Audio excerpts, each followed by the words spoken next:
Hello friend, welcome to my YouTube channel Shashi Singh TGT PGT.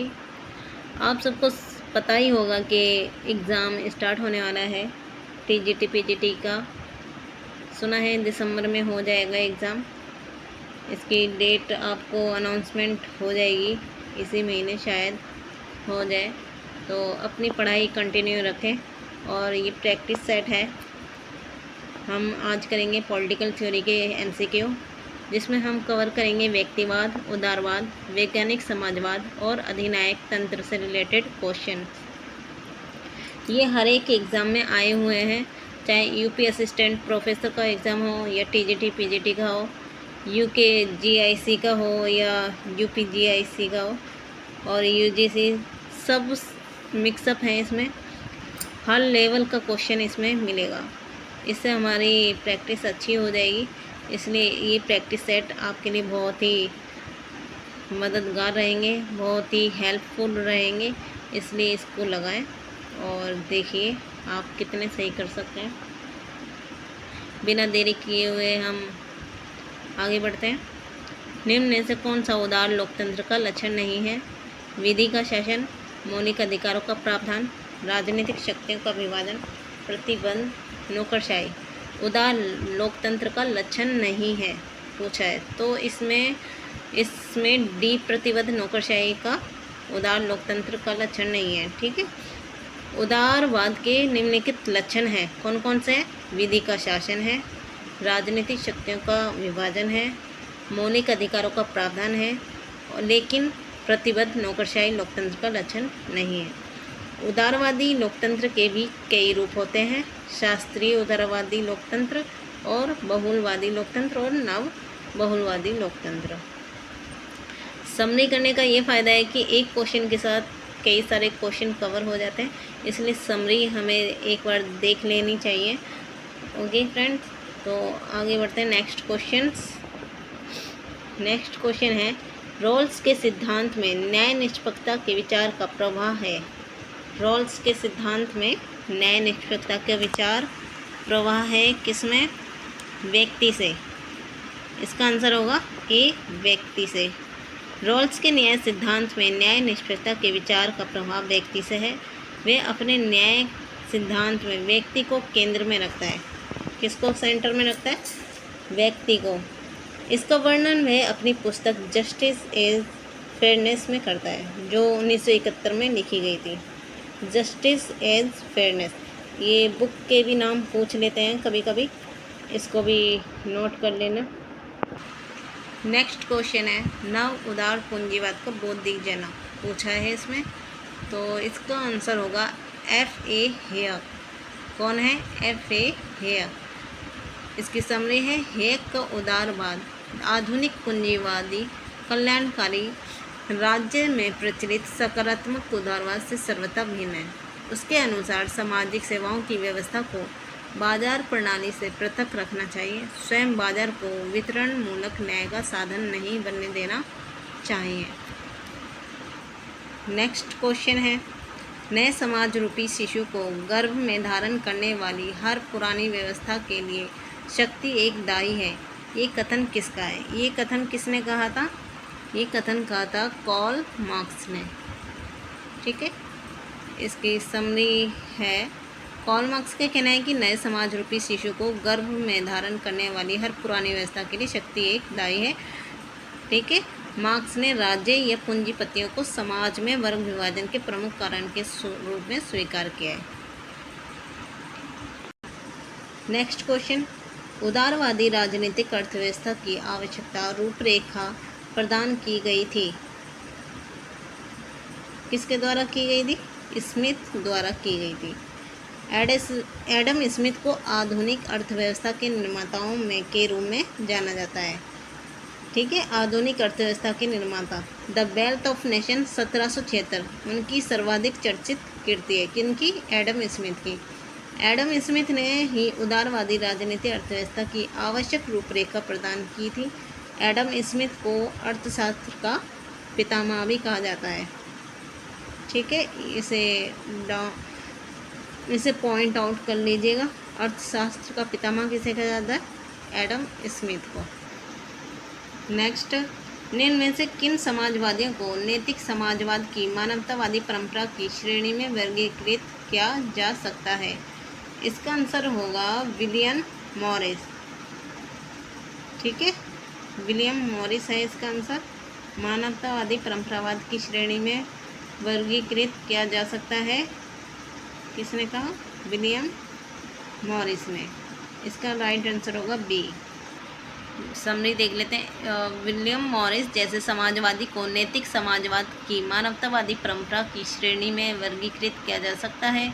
मानवतावाद मानव मूल्यों और चिंताओं पर ध्यान केंद्रित करने वाला अध्ययन, दर्शन या अभ्यास का दृष्टिकोण है।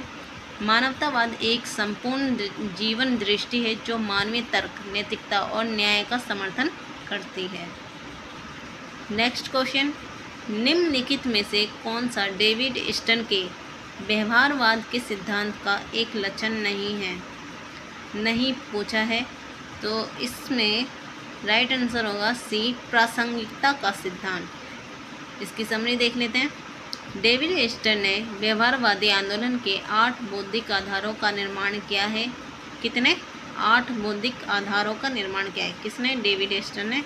नियमितता, सत्यापन, तकनीक, गणना, मूल्य निरपेक्ष और व्यवस्थाबद्धीकरण, विशुद्ध विज्ञान, समग्रता, जिसे एकाकीकरण भी कहते हैं, इन 8 बौद्धिक आधारों को निर्माण किया है। ठीक है, प्रासंगिकता का सिद्धांत उत्तर व्यवहार का गुण है।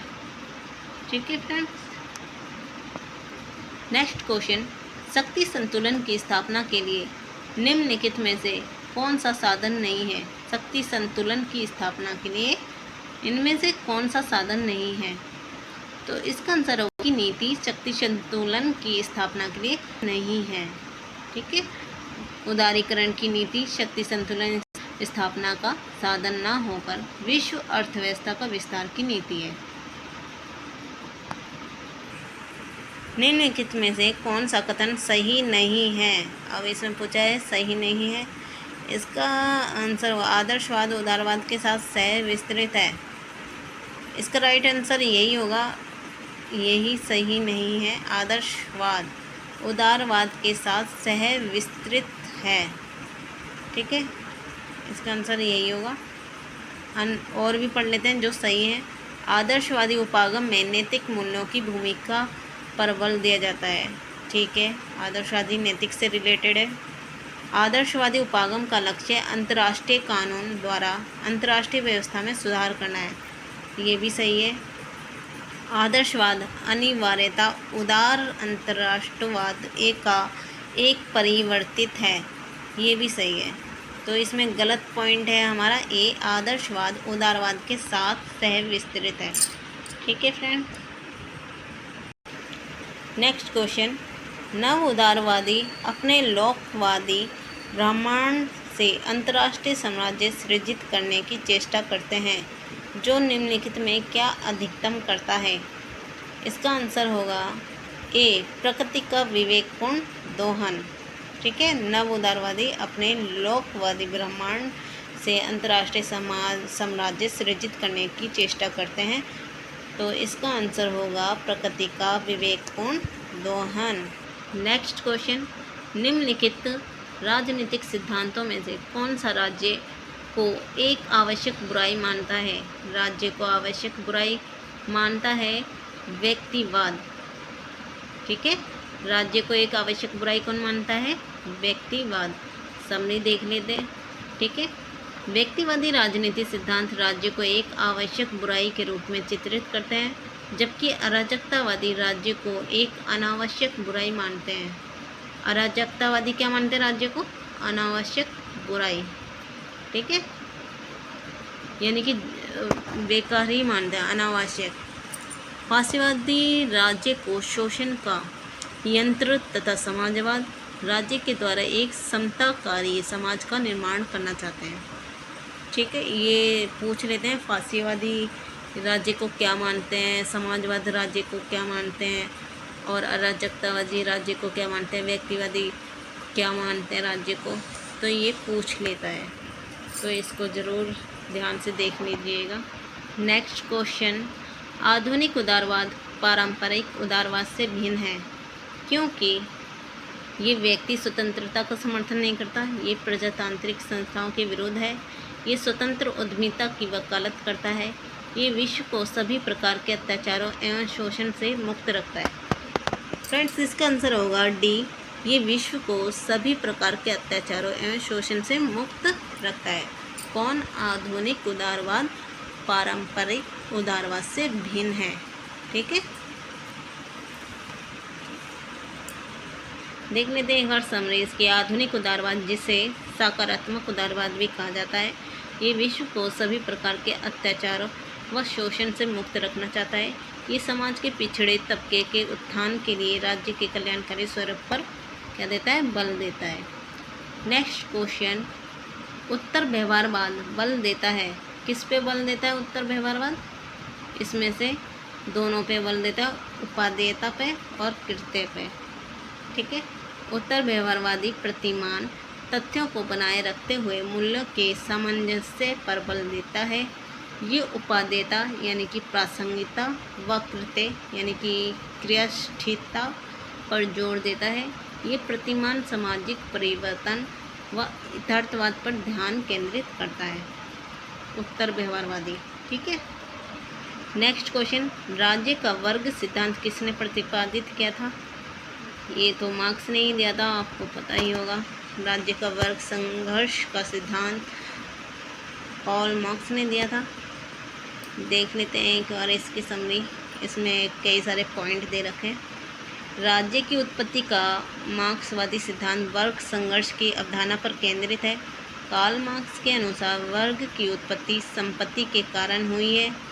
किसके कारण हुई है? संपत्ति के कारण, क्योंकि संपत्ति के कारण समाज में परस्पर दो विरोधी वर्ग का उदय हुआ था। ठीक है, जिसके पास संपत्ति थी वो धनवान थे, है ना, धनवान कहलाए। जिसके पास नहीं थी वो निर्धन वर्ग कहलाया।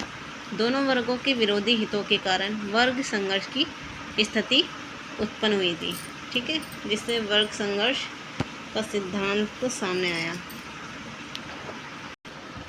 नेक्स्ट क्वेश्चन करते हैं, उदारवाद का जनक किसे कहा जाता है? उदारवाद का जनक किसे कहा जाता है? जॉन लॉक को। इसमें भी कई सारे पॉइंट हैं जो एग्ज़ाम के मद्देनज़र आ सकते हैं, पॉइंट अच्छे हैं, इन्हें देख लेते हैं। जॉन लॉक को व्यक्तिवाद और उदारवाद का जनक कहा जाता है। किसको? व्यक्तिवाद और उदारवाद का जनक कौन है? लॉक। मानव विवेक में आस्था रखता है लॉक।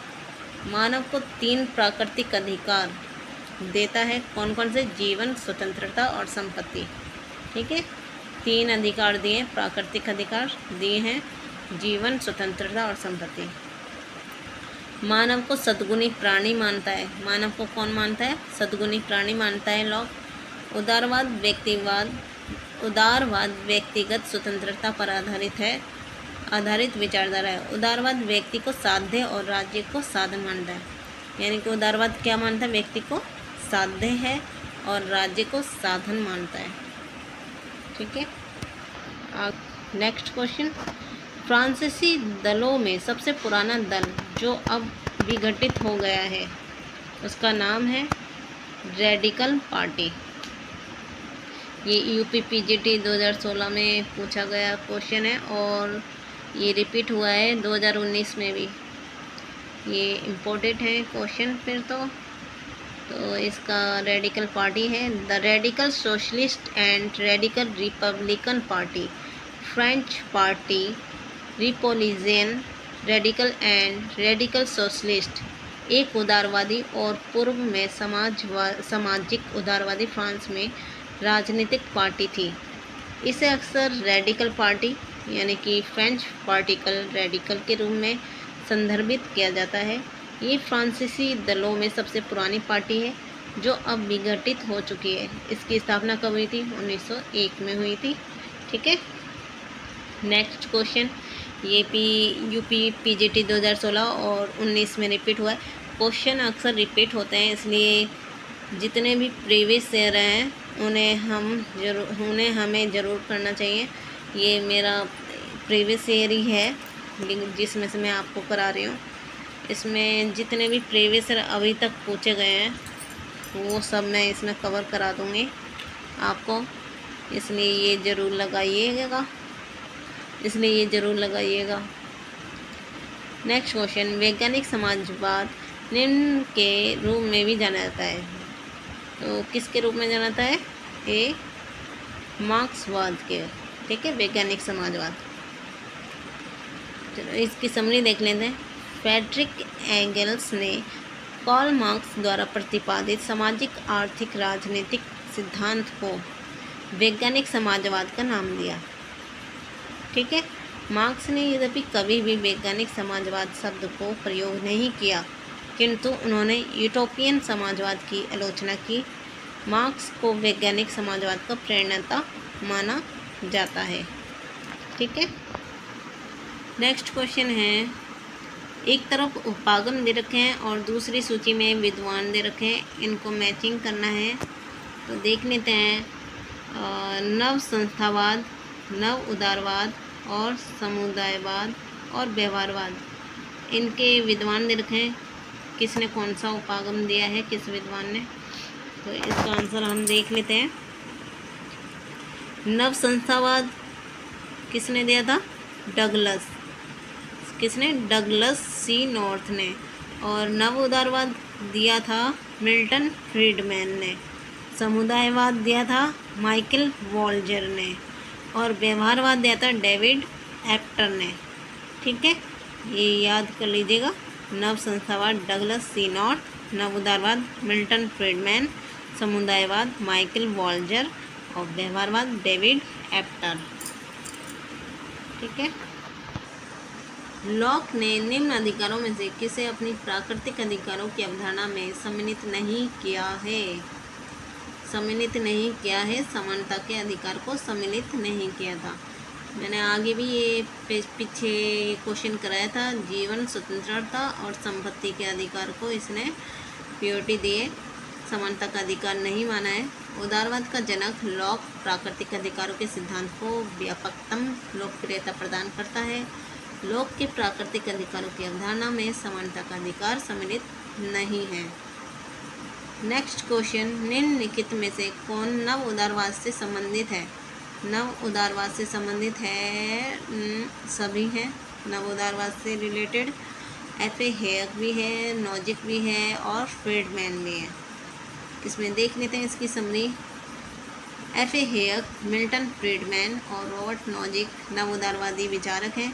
इनकी मान्यता है कि 20वीं शताब्दी के उत्तरार्ध में उदारवादी परंपरा के कुछ विचारकों ने यह अनुभव किया था कि कल्याणकारी राज्य का सिद्धांत विस्तृत कायदे कानून और अनुचित कर प्रणाली लागू करके व्यक्ति की स्वतंत्रता में भारी कटौती करता है। अतः उन्होंने उदारवादी चिंतन में अहस्तक्षेप मूलक दृष्टिकोण को वापस लाने की वकालत की थी। किसने की थी? हेयर, फ्रीडमैन और नॉजिक ने।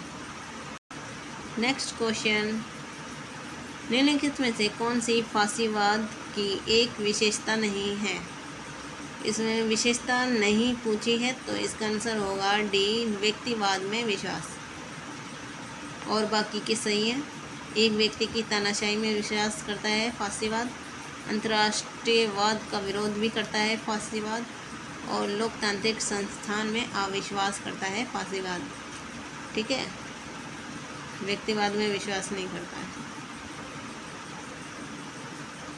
पढ़ लेते हैं एक बार इसको, फासीवाद को समझ लेते हैं। फासीवाद का जनक इटली के तानाशाह शासक मुसोलिनी को माना जाता है। ये पूछ लेते हैं कभी कभी। फासीवाद एक ऐसी राजनीतिक विचारधारा है जो लोकतंत्र, उदारवाद, साम्यवाद, व्यक्तिवाद का विरोध करती है तथा निरंकुशवाद, तानाशाही, उग्र राष्ट्रवाद, युद्धवाद, सर्वाधिकारवाद व पूंजीवाद का समर्थन करती है। एक व्यक्ति की तानाशाही में विश्वास, अंतर्राष्ट्रीयवाद का विरोध, लोकतांत्रिक संस्थान में अविश्वास, व्यक्तिवाद का विरोध आदि उसकी प्रमुख विशेषताएं हैं। ओके फ्रेंड्स, आज के लिए इतना ही करते हैं। बाकी के क्वेश्चन हम कल करेंगे, ठीक है। इनको आप देख लीजिएगा, आपकी प्रैक्टिस अच्छी हो जाएगी। इसमें मिक्सअप क्वेश्चन हैं जो प्रीवियस ईयर में आए हुए हैं, तो तो आप ज़रूर इसे लगाइएगा। और पेपर नज़दीक आ रहा है तो ये सेट अच्छे से कर लीजिएगा, ठीक है फ्रेंड। और नए हैं तो मेरे चैनल को सब्सक्राइब कर लीजिएगा, ऐसी वीडियो अब तक आती रहेंगी। थैंक यू, धन्यवाद।